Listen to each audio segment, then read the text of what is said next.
I'll be very quick. So this is just the news bit, just to announce a few things, and then we can all go and get something to eat and have a drink.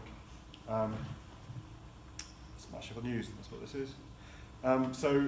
Firstly, the Big City Conversation has just launched this week. This is Sheffield City Council's engagement initiative to try and bring conversations together around how the city's governance operates, and how we can make the city more democratic, more inclusive, get decision making to be more transparent.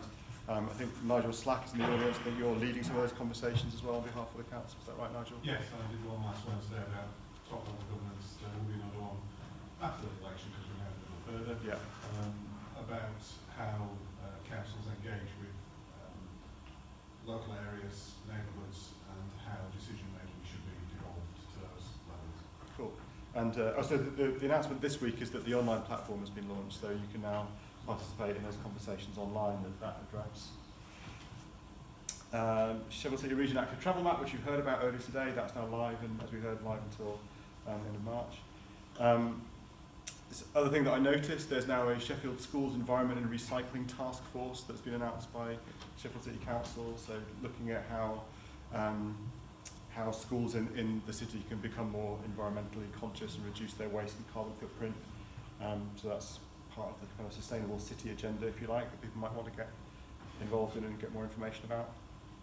Another piece of news is that the Sheffield and Rotherham Tram Train has had over 1 million passenger journeys a couple of weeks ago, which is kind of quite a major milestone. We should probably shout about the fact that we have the UK's only tram train system in operation a bit more. Today was the official launch of GoGoGreen, which we heard about at the air quality event we did in September. And Rowan's here from GoGoGreen. So if people want to talk to her about that was the campaign to create a green barrier around Hunters Bar Infant and Junior School, or Hunters Bar Infant School actually, in Hunters Bar, to try and reduce the impact of pollution on the kids that go to school there. So that had the official launch today, and the barrier is up, and it looks very green. And we kind of wait with bated breath to see what impact it has on the data that's collected, because there's 3 air quality sensors in operation at the school now. Sheffield Things Network, we had the meeting of Sheffield Things Network as we do every month earlier. Steve Jubb, wherever Steve is, over there. We now have 17 gateways, and there's 39 contributors on the community site for Things Network. For those who don't know, Things Network is a community project, international community project, to build a community-owned Internet of Things network using a technology called LoRaWAN, or long-range wireless networking. So these are gateways that you can buy for very little money, a few £100s, and set up around the city that will relay messages from small sensors and small devices, up to tens of thousands of them over long distances, but very low bandwidth. So little chirpy messages, little sensors saying, the water level's risen or the temperature's changed and things like that. So it basically enables communities, people, schools, companies to create sensor networks at very low cost. And there's an effort that Steve is leading to build one of these networks across Sheffield, and there's 17 gateways in operation now, so we now have an infrastructure to build applications on if people want to get involved in that. And air quality is one of the things that's being measured across the city using it. So I need to make some announcements about some events that are coming up. So this is an event as part of an event series at the Site Gallery. Robin's here from the Site Gallery. This is kind of your event, Robin, isn't it? Yeah, for me to introduce. Yeah, do you want to take a quick few I'll just do words it. about So it? I asked Chris if I could introduce this talk, which is next week, because it's about active travel in the city, but through the lens of skateboarding. So we've invited Dr. Danny Abdullah, who's from Sheffield Hallam University. He's a specialist in feminist skateboarding, and then Ian Borden from the Bartlett, who has is the sort of world UK leading expert on the history of skateboarding and architecture and how skateboarding influences our cities. So yeah, if you want to know more about it, talk to me. I'm here further out. So this is looking at kind of urban fabric and active how travel skateboarding from the lens through eyes of people who have dedicated their lives to skateboarding. And how skateboarders like sort of explore the city in a different way to how like, normal city users. Yeah, pretty interesting. And it's part of a series, isn't it? There are going to be more of these kind of things. Right? And they're all, if you can't make the talk, they're all online. They're all filmed online as well.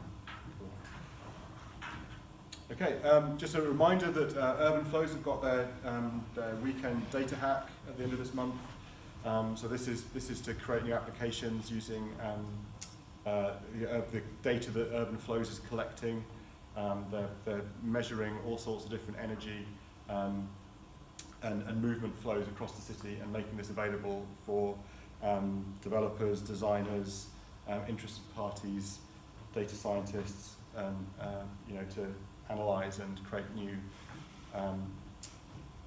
value from, or to experiment with creating new value from.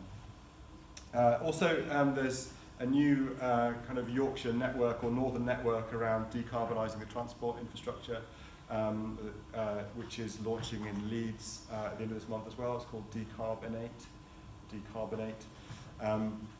So if you're interested in decarbonising the transport network, that's something to get involved in.